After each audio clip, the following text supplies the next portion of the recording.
Are you going to do an intro first, Brian? Yep, I'm going to do the intro. Okay, so this is TX21 Indivisible. This is our virtual office visit with Chip Roy. Nobody from Chip Roy's office is on these calls anymore since we have been banned from meeting with his staff. But we will go ahead and we will read our letters and we will post them on social media.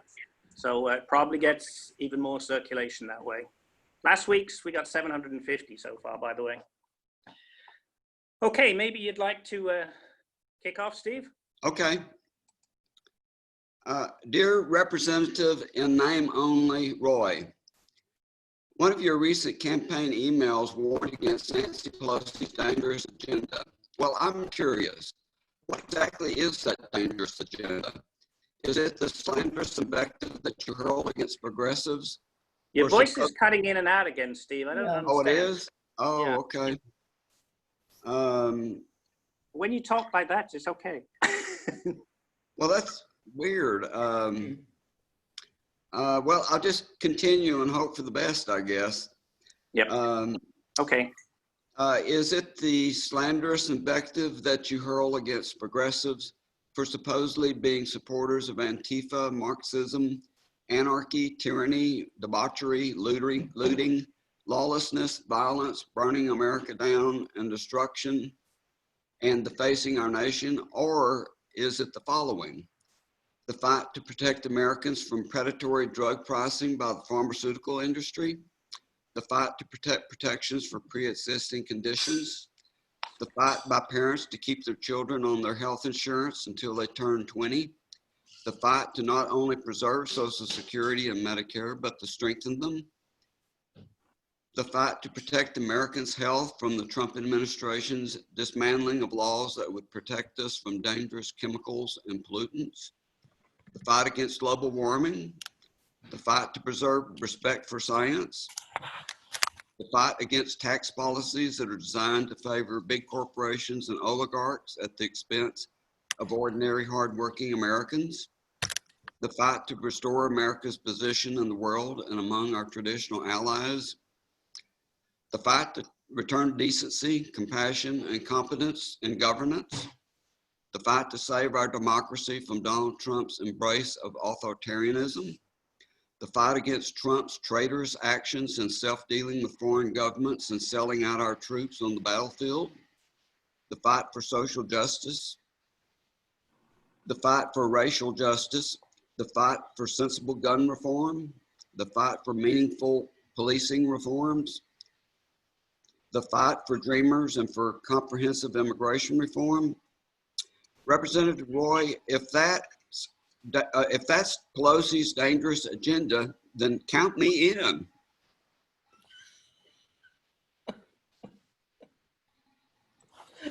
Were y'all able to hear it? Yeah, no, that came was through fine, great. Steve. I don't know what the problem was initially. Oh, okay. That's excellent. Oh, I don't know, shall I go next? It doesn't really matter. yeah, why don't you go ahead and go. Okay. Okay, Reprehensible Roy, I listened to your town hall on Monday evening. Of course, my perfectly reasonable question was not selected for you to respond to, so I will ask it now. And this was the question. Wasn't a controversial question. Given the alarming rise in corona cases in Texas in the last few weeks, do you think we opened too early? And what would you recommend we should have done differently? Seemed like a pretty harmless question, but I guess they chose not to use it. For the record, yesterday, Texas set yet another record number of cases at 9,414 and a record number of deaths at 85. The case numbers and death rates in Texas are now an alarming 4 times what they were just a month ago. Someone from San Antonio on the call did ask you to comment on the current COVID-19 situation in Texas and the US, but not surprisingly, you downplayed the alarming increases as being overblown. You said we should not focus on the case numbers and we should not be swayed by the leftist media. Oh my You said God. the US was doing well in terms of death rates compared to other countries. Really? The United States has a death rate of 405 per million. If I compare the US to Canada at 203, or Germany at 109, or Norway at 48, or Japan at 8, South Korea at 6, or Australia at 4, the US looks terrible. I could go on, as nearly all major countries have a far lower death rate than the US. The other fact you conveniently chose to ignore was that Europe has essentially recovered from the coronavirus. And their numbers are now trending rapidly downwards. By contrast, the United States, and especially your state of Texas, are far from recovered, and their numbers are accelerating rapidly higher. I was disappointed, but not surprised that you did not take this opportunity on your town hall with your constituents of TX21 to tell them the truth about the coronavirus. Instead, you continued to spread the lies and misinformation from the White House that has led us into this dire situation. We are in a potentially desperate situation, and as usual, you, the Republican Party, and the White House continue in a state of denial and continue to spout happy talk. So, will you ever answer my question? I suspect not, since our group is banned from meeting with your staff. Fortunately, November is coming and will provide an opportunity for the American people to correct the mistakes of the last 4 years. So pack your bags, Mr. Roy. Goodbye, Mr. Chip. The blue wave is coming. So. Nice letter. I love it. So Brian, was that the question you mentioned about COVID-19 that he did answer? Was that the only question about COVID-19? Yes, it was the first question and it was the last question on COVID-19. And then all the other questions were off on different subjects. And he spouted, he didn't really take very many questions. The call was about an hour. And I think if he took 7 or 8 questions in that whole hour, that might be being generous. And at least 5 of them came from San Antonio. So most of them were softball questions. So and that's usually the case. So I wished I'd been able to record it. I didn't think about that. I should have recorded it, but never mind. I think, the last time that he had one, he made a recording available. So, yeah, maybe there is one. Okay, so go around the table. Who wants to go next? I'll go. Okay. So I have 2, but I'll just read the first one. And I've actually already sent these to him. Dear Chip Roy, you seem to be hewing especially closely to Donald Trump's talking points lately. Xenophobic dog whistles about China and statements on monuments and statues, mob rule, and athletes taking a knee, and frequently with that same swagger and lack of civil discourse. One issue on which you haven't aped Donald Trump, though, is the Confederate flag. I'm referring to his Monday, 6th July tweet in which he suggested it was a bad idea for NASCAR to ban that flag from its events. Where do you stand on displaying the Confederate flag, Congressman Roy? I look forward to your response to my question. Your constituent, Catherine Wall. That's a good question. That is a good question. He hasn't tweeted anything on that. Yeah, I haven't heard him say either. He needs to address it. Yeah. Yeah. I don't expect an answer, but I thought I'd just put it out there. Mm-hmm. I'm glad you did. Who wants to go next? Or Shirley, do you want to go next?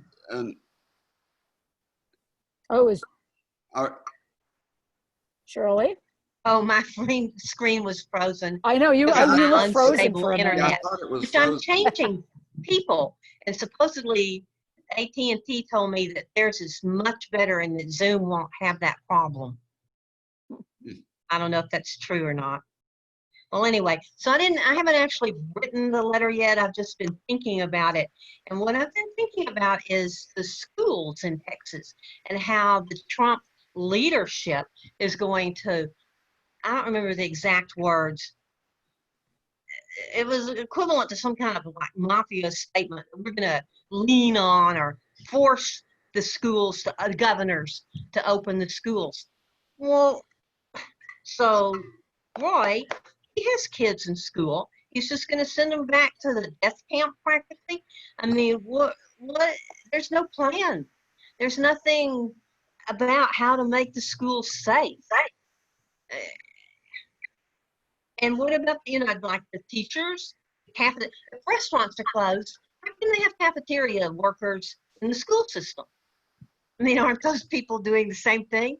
And all those kids? I volunteered in an elementary. Oh, that's what it was also. The elementary kids, they seem to think, well, they don't really transfer the virus. I volunteer in an elementary school, and I can tell you, in those school lunchrooms, it's noisy beyond belief. You can't hear yourself. Every kid is like right next to each other kid. They're all sharing food, things like that. And the Republicans think we should send kids back to that. And in the classrooms, there aren't desks anymore. No, they sit at tables, usually like 6 kids to a table. And when they're not at the table, they're in a circle on the rug in front of the teacher. So are they going to provide every teacher with a face shield and mask? Are they going to do anything? I would hope that somebody in the Republican Party could come up with some ideas. Like free masks when kids come to school. They need to take their temperature. They need to take their oxygen level. They need to be sure that they can be in there. I mean, that's just asking teachers. He's going to force the governors to open the schools.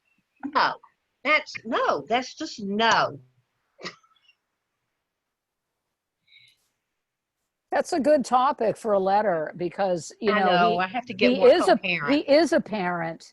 And you would want to know, like he claims that he wants to have discourse with, dialogue with people. And it would be like, if I were still the parent of a child in school, I'd be talking to every parent I know about, well, what do you think of this? And how are you going to do that? So yeah, I'd love to Well, I hear. have 2 grandchildren, one of them in that age group. And I don't want them, they want to go back to school.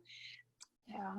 But, and I don't want them to have lifelong problems because of this disease or die even. Plus, my daughter's a first grade teacher, so she'd be in the thick of it too. Yeah. Well, the lady that lives down the street from me is an elementary school counselor, and she posted on Facebook the reopening guidelines, and it is a bunch of gobbledygook. It's like you read through these guidelines and it's long. There's a lot of text there, but it's just like they're talking a lot without saying anything. They're just marching the teachers read through it and it's like people and everybody off the death camps. That's what they're doing. Yeah. So, actually, I'm surprised that the conservatives are not wanting to take the opposite approach because Homeschool. well, they hate public school. And so this would be a perfect opportunity to really try to kill public school off by not reopening it. But I think maybe they're taking an opposite approach and thinking that if they reopen and push public school and all these kids come down sick, then that will finish off public school. Well, also, most cities' budgets are tied to kids being in school every day. That's why they're not really fighting. Well, okay. I knew there had to be a reason, but I wasn't Especially small rural schools. Yeah. That money funds that little town. Yeah. So they're not doing anything to protect them. They're still going to do SARS tests in Texas. Still the money. $90 million. The money is still the bottom line then. Yeah. Okay. Well, I wasn't thinking about that. So why doesn't Roy stand up and demand safety features? Yeah. Well, and the other thing is, even if you have safety features, even if you have masks, those kids are not going to keep those things on. They're not going to, they fidget. I taught elementary school for 35 years and it's just the nature of children. They fidget, they play with things, they tinker with stuff. That's just what kids are like. Yeah. And they're not going to keep those masks on. They're going to take them off and be twirling them around, or they're going to shoot them across the room like a slingshot. It's Sure. And then another bigger problem is how are all those kids going to get to school yeah, on that Yeah, school right. bus? You know, two Capital Metro bus drivers have already died from the virus. Oh my, I didn't I know hadn't that. heard that. Wow. So let's just load up those little yellow buses with 50 Yeah. kids. Yeah, I mean, to me, it's just an impossibility. And another friend of mine, friend of a friend, has a special needs child Oh, who's God. got autism or something, and they were talking about that. How do you get these special needs kids to follow the rules and say, "Oh, you have to wear your mask. You have to." They won't. I mean, the really severely impacted children are not going to get that. They're not going to understand that. They're not going to keep those I mean, masks. maybe Roy could suggest that they skip the STARS test this year and take that $90 million and give it to parents to do little groups of homeschooling things. Yeah. Well, You know, that's a work good in idea small- to take that money and do something else. Yeah, because that They don't- Star Test is a bundle of money. Yes. No, it is. So I think that's a letter in the making. Somebody write a letter about how they can better utilize that money. Money, exactly. Mhm. Well, I haven't written all that down, but I'm working Yeah, on it. write a letter. That's good. I'm not good at writing. Steve is the smart one in the family. I'm not good at writing these letters. And I'm not the smart one. Yes, you are. But somebody that can write well, write that letter. So anybody you want to go next if you got another letter? Who? Anybody, I said. Oh, okay. You had a second one, Steve, didn't you? Yeah. He has Okay. 5. Well, I have 5, but I'm only going to do 2. Let's not do 5. No, I'm not going to do 5. Okay, let me. I'm reading them from my computer this time rather than from a piece of paper. Hoping that by speaking directly into the computer, that I won't be that garbling sound won't occur. So let's see here.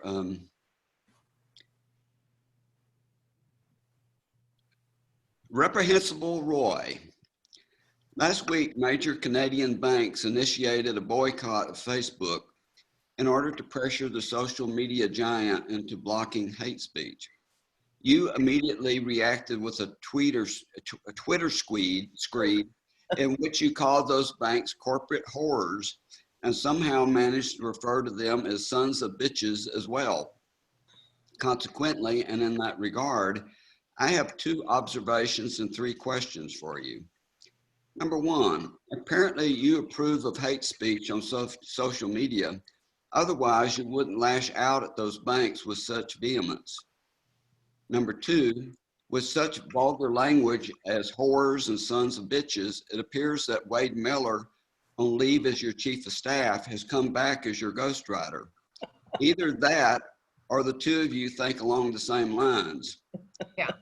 Number 3, as a person of faith, how do you justify using crude language that children might overhear as their parents discuss your tweets? Number 4, for the sake of your own dignity as well as that of the elective office you hold, how do you rationalize using such language? It's one thing to use words like that in private, but quite another to do so on a public for a platform. Number 5, and speaking of whores, how exactly do you describe your relationship with the oil and gas and pharmaceutical corporations? Oh, good. Obviously, you do their bidding. For the former, you readily oblige them by denying a role in global warming. And for the latter, you willingly have purple-faced rants in support of their price gouging on prescription meds. So just a word to the wise, Representative Roy, be extremely careful when you use the word whore, as it just might have some unintended associations. For a constituent more than ready for new representation. That was great. That was so good. That's funny. Yeah. Good one, Steve. Yeah, that tweet was unhinged. I just have It a was. really, I mean, I guess he is obnoxious and has a filthy mouth and everything, but it just seemed, I don't know, I just thought somebody else's hand was there, which is why I wrote this other letter that I have. But because I've been looking at some of his tweets and I'm thinking, really? Like, this is the way he wants to campaign for his for re-election? Did you see his little suspicious tweet this morning about he wrote a letter to a Texas legislator that they need to start talking about reforming Yeah. eminent domain in Texas? Mhm. Eminent domain, yeah. Yeah. Why is he suddenly concerned in that? He's not. It's the Kinder Morgan thing. It's because, he's really come under, there have been so many issues out there. So he's with just the- trying to look as if he's Exactly. doing something to Yeah. Kinder Right, Morgan. right. Because I thought that doesn't sound like him at all. Sounds like a get reelected statement. And if you read Yeah. it, and I think you posted it, didn't you, Catherine? on I did, Facebook? yeah. Okay, well, I read that shortly before we started our Zoom meeting, but it sounded like that previous letter he wrote where he said that he was vehemently in support of the oil and gas industry, but he Yeah. didn't offer any strong support for property Right. owners. And the But same thing this time. It seemed like it was all slanted more towards the oil and gas industry Yeah. and away from property owners. Yeah. Ostensibly to protect the property owners. Exactly. Yeah. He makes a Really? show of sort of giving the appearances of caring when Yeah. he really doesn't. Right. Mhm. So I have a short letter. Okay. Dear Chip Roy, on Independence Day, you tweeted a photo of a man who won a hot dog eating contest, including your message, Joey Chestnut proving American greatness. God bless America. How unseemly for a U.S. congressman to be promoting such tripe in the context of concepts like American exceptionalism and divine blessings.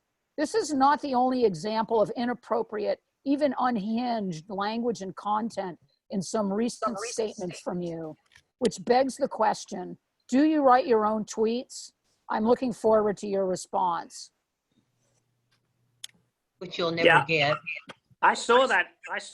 That was the Nathan thing, right? The hamburger, the hot dog Yeah. eating. I watched that guy eat 72 hot dogs in Oh. 10 minutes or whatever it was. It's the most disgusting It's thing awful. I've ever seen in my entire Yeah, life. I know. But what was weird about it was just the photograph. He wasn't retweeting something from the Babylon Bee, which is a satire site that he liked. It wasn't an article. So it just was like, I don't know, really bizarre. God bless America, because this guy ate 70, beat the world record, beat the record. He ate 72 hot dogs. God bless him. Great. That's real patriotism there, eating 72 hot dogs. Yeah. Yeah. And I said it yesterday in our meeting yesterday afternoon, but he always portrays himself as being such a strong Christian, Mhm. but yet in the Bible, Yeah. it warns against gluttony, Mhm. and that's what that was, gluttony. Yes. Oh, yeah. And it's so, there are just so many people who don't have enough to eat right now, Yeah. That's true. And so That's it's true. just kind of even worse. Yeah. Mhm. Yeah, it would have been far better to donate all those hot dogs to Yes. the Hungry needy, people. Yeah. Yeah. Yeah. homeless people. Yeah, Yeah. absolutely. Yep. To a food bank. Yeah. Mhm. I got one more item I can share. As I said, I submitted a letter to the Austin Statesman yesterday evening. I don't know whether it'll get published, so if I read it here, at least it gets an airing here. Title I put on it was, Trump is a quitter. Trump does not know how to lead, only how to quit. Far from being the master negotiator, the only thing he knows how to do is quit. So far, since Trump took office in January 2017, the United States has quit the Paris Accord, Trans-Pacific Partnership, NAFTA, the Iran nuclear deal, Intermediate Range Nuclear Forces Treaty, the UN Human Rights Council, UNESCO, the Open Skies Arms Treaty, and now the WHO. He wants to pull out of NATO and also START, but inexplicably he wants to add Russia to the G7. However, his most shameful and dishonorable quit is his quitting of the fight against coronavirus. So far, more than 130,000 Americans have died as a result.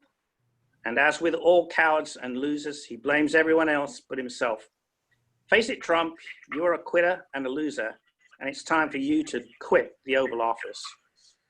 Oh, that's really good, Brian. I hadn't Oh, heard a yeah. list of Yeah. all of the things that we withdrew from until just now. I mean, I know, knew. I looked at it yesterday. I was surprised how many things we've actually pulled out of, and that was what I found in about Yeah. Yeah, 5-minute it's a bunch. search. It's probably more, Yeah. you know? Yeah, there probably is. Mm. Plus, he's pulled out a lot of those environmental rules and regulations. Right, yeah. I mean, it's just, I hope the paper does publish that. yeah, it's almost an endless list of things he's pulled out of. Well, I got the call back this morning to give my name and spell my name, well, and so that's, they are interested anyway. yeah. So. It's no guarantee, but at the same time, it's a good Oh, sign. that's good. It's a First good step. letter. It's a good letter and it's general. It's not like, Yeah, usually your should letters actually are about post- Chip, so. you should yeah. post that letter on Facebook so that people can see that list. I Yeah. mean, I never That's a had good seen idea. it as just a list That's a good idea. altogether. Well, Maybe I'll do that. usually if somebody from our group or even somebody outside our group, if they have a letter published in the paper that deals with Chip Roy, I go ahead and post it on TX21 Indivisible. So they are made available for people to read. Yeah, Okay, so anybody else have any? excellent. Sharon, did you want to say anything? No, I just enjoy listening. That's fine. Okay, well, if that's it for the letters, then we'll close here, guys, and we will post this video on Excellent. Facebook. So. And if y'all can send me your letters too. Shirley, I took some notes while you were speaking, so I think I've got everything that that you had to say.